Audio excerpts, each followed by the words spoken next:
Hello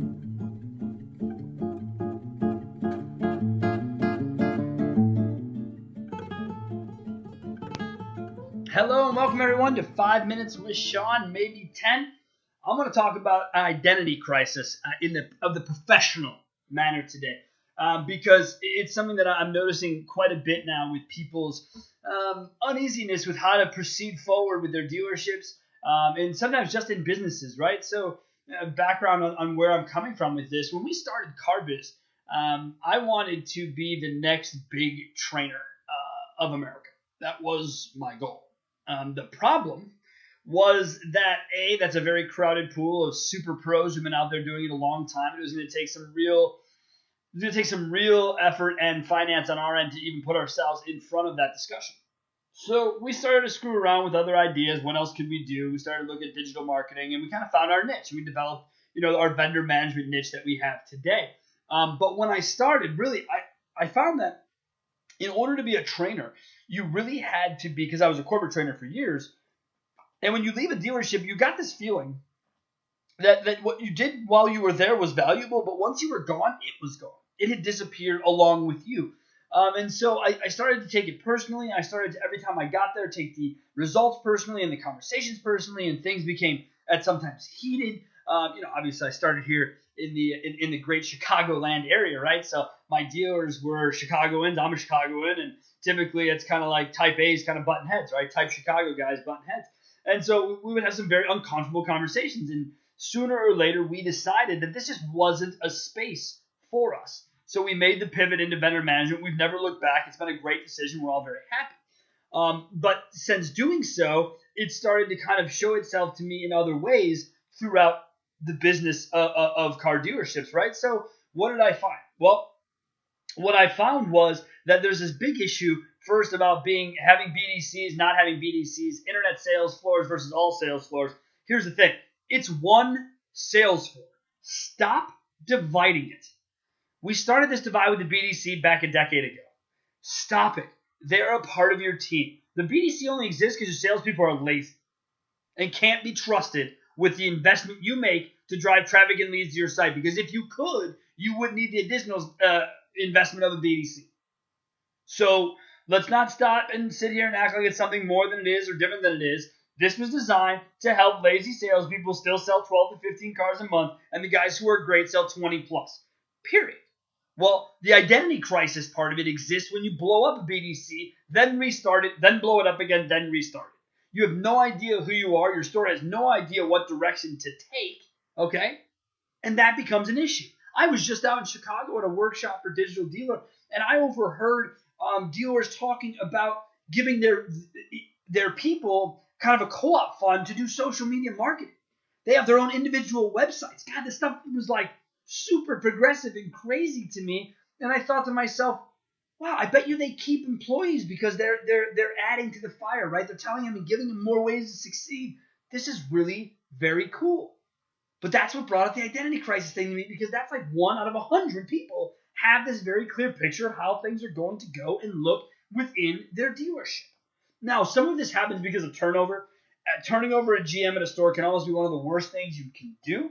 I'm sure it's good because whatever reason you made the change is worth it. I get that. But I'm just saying from a standpoint of setup, some GMs love BDCs, some hate them. Once they get put in the opposite side, they either blow it up or they add expense. This is the crisis part of it. You need to know who you are and stand behind it. Take it a step lower. Salespeople or product specialists. Sounds like one's paid on commission, one is not. What the hell do I need both for? Why is my salesman not my product specialist? How did the salesman just get to a point where he deals with not A to Z, but like F to Q-ish? Like, when did this happen? Really? And why? I think it's unnecessary. We talk about trying to eliminate the roadblocks for customers in today's market trying to buy cars, and it seems like all we're doing is setting up more, what it feels like. We have sales managers and closing managers. Again, what the hell is the difference? And please don't, when it's rhetorical, I know the difference. I just think it's stupid, okay? You can either be a sales manager or you can be a salesperson. Either one of you needs to know how to close a freaking car deal. So What do I need yet another guy on top of this for? And if he can't do anything but close deals, why is he not a salesman working side by side with my BDC?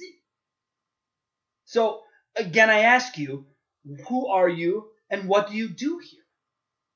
That's what's important to me. The other big issue that comes up quite frequently throughout discussions in my life are gross or units. Because as I've joked for years, if I knew how to get you both, if I knew how to sell you 200 cars for $3,000 a whip, you'd probably read a book and retire and let everyone know how to do it. Unfortunately, it is not that easy. It's just not. So, who are we? Well, some of us are one way for the first 15 days, then we're another for the last 15 days based on our stair steps and OEM programs, which I can tell you is a detriment to you and your long-term health to be such a yo-yo. Pick a side, stand by that side, and work. Because at the end of the day, dealerships have to be confident in every part of the process and people that work for them. So if we are not comfortable with our people, then stop adding new positions and new names and titles and just get rid of the people you have and find people who do what you want them to do. Now, I'm not typically an advocate of firing people, but if you're just going to add job titles and more humans to make up for weaker humans, then get rid of the weak human. It seems easy to me. It was easy to me when I did it, which I know a lot of people have been giving me feedback lately. You haven't been in stores. I'm in stores 10 to 15 days a month still, which I know doesn't sound like a lot to the retail guy who's there every day. I get that. I paid my time.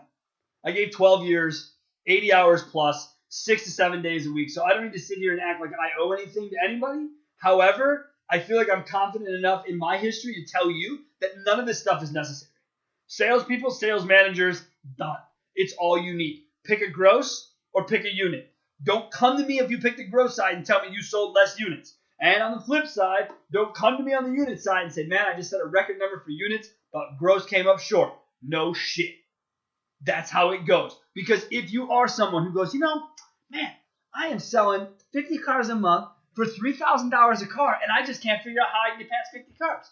Try taking shorter deals. Don't tell me you didn't take any short deals if your gross profit's $3,000. You missed car deals to put down the road. You may have missed it for a reason.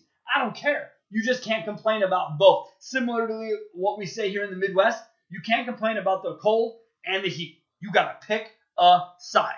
Plain and simple. That's what this is. So pick a side. To recap, when it comes to identity crisis, my recommendation is pick your side and stick with it.